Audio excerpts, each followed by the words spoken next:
éclairer les méthodes. Alors j'ai pris des documents à la Bibliothèque nationale à Paris, des témoignages des conquérants de l'époque, des conquérants français. D'abord, des extraits du bréviaire que l'on avait remis aux officiers et soldats qui s'en allaient en Afrique.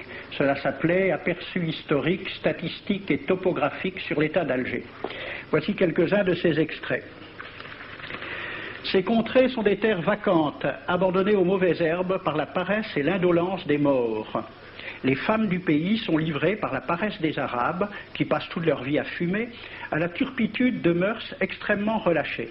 Elles n'ont pas de religion. Beaucoup doutent qu'elles aient une âme immortelle et croient qu'elles ne sont faites que pour la reproduction. Le climat aidant, les femmes sont nécessairement disposées au plaisir. Alors, allez-y, des terres vacantes et des femmes consentantes qui n'attendent que les soldats français. Et puis, à côté, j'ai vu d'autres documents qui marquent l'étonnement des officiers français qui débarquaient en Afrique. C'est Campagne d'Afrique en 1830 par un officier du corps expéditionnaire. Cette terre, qu'on avait présentée comme sauvage et inhabitée, est couverte de jolies maisons de campagne entourées de jardins. Toutes sont bâties sur des hauteurs dont les mouvements onduleux contrastent tout à fait avec l'aridité des côtes de Provence. La végétation y est superbe, et partout des sources et des courants d'eau fécondent la terre. Les fruits y sont en abondance, un grand nombre d'aqueducs amènent les eaux jusqu'à la capitale. Et le maréchal Bugeaud lui-même. J'ai reconnu que l'Algérie produit beaucoup de grains, une immense quantité de bétail. L'immensité des terrains ensemencés atteste l'existence d'une population beaucoup plus nombreuse qu'on ne le pensait. Le commandant Claude-Antoine Roset, dans Voyage dans la Régence d'Alger en 1833. Presque tous les hommes savent lire et compter. En France, on compte à l'époque 40% d'analphabètes. Ainsi, les soldats qui débarquent sont en général moins instruits que les sauvages qu'ils viennent civiliser. Le ministre de la guerre de l'époque, qui s'appelait Girard, il faut se résigner à refouler au loin, à exterminer même la population indigène. Le ravage, l'incendie, la ruine de l'agriculture sont peut-être les seuls moyens d'établir solidement notre domination. Savary, duc de Rovigo, apportez des têtes, bouchez les conduites d'eau avec la tête du premier bédouin que vous rencontrerez, au nom bien sûr de la civilisation. Christian, dans l'Afrique française, un détachement de l'armée parti d'Alger surprend la tribu désarmée des Olifias et massacre sur le champ tous les hommes, femmes, enfants, sans distinction. On parlera de 12 000 morts. Les troupeaux raflés aux Olifias seront vendus au consul du Danemark. Quant au reste du butin, il fut exposé au marché de Babazoun. On y voyait des bracelets de femmes, encore attachés à des poignets coupés, et des boucles d'oreilles pendant à des lambeaux de chair, au nom de la civilisation. Le colonel François de Montagnac. Selon moi, toutes les populations qui n'acceptent pas nos conditions doivent être rasées. Tout doit être pris, saccagé, sans distinction d'âge et de sexe. L'herbe ne doit plus pousser là où l'armée française a mis le pied.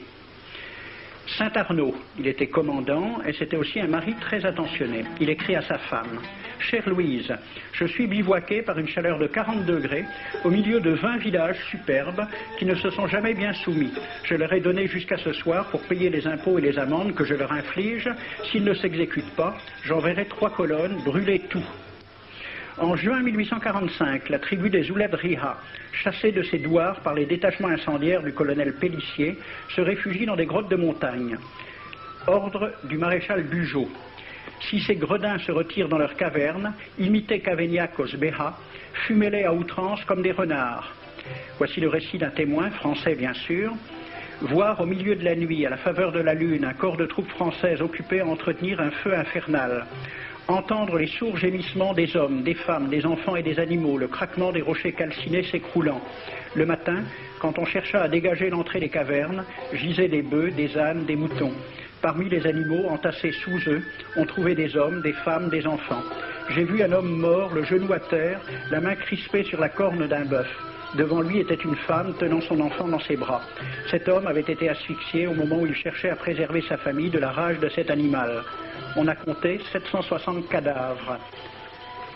Le 8 mai 1845, Saint-Arnaud découvre 500 Algériens qui s'abritent dans une grotte entre Ténès et Mostaganem. Saint-Arnaud ordonne à ses soldats de les emmurer vivants. Il écrit « Je fais boucher hermétiquement toutes les issues et je fais un vaste cimetière.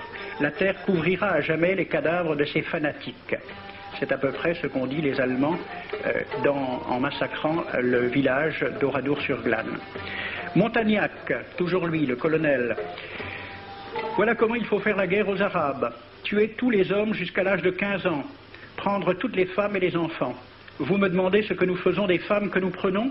On en garde quelques-unes comme otages, les autres sont échangées contre des chevaux, et le reste est vendu à l'enchère comme bête de somme, toujours au nom de la civilisation. Nous rapportons un plein baril d'oreilles récoltées paire à paire sur les prisonniers. Il contient même celle d'un de nos 58 gendarmes morts de maladie. 2 pièces de 100 sous ne sont pas à dédaigner.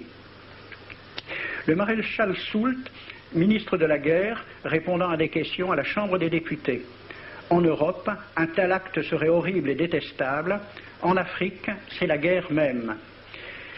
C'est la guerre même, c'est du moins ce que dit le ministre français, mais en face, voici un décret pris par l'émir des Arabes, l'émir Abdelkader. Tout Arabe qui amènera vivant un soldat français recevra pour récompense la somme de 8 douros. Tout Arabe qui aura un Français en sa possession sera tenu de le bien traiter et de le conduire le plus promptement possible, soit devant le califat, soit devant l'émir lui-même. Dans le cas où le prisonnier aurait à se plaindre de mauvais traitements, l'Arabe n'aura droit à aucune récompense.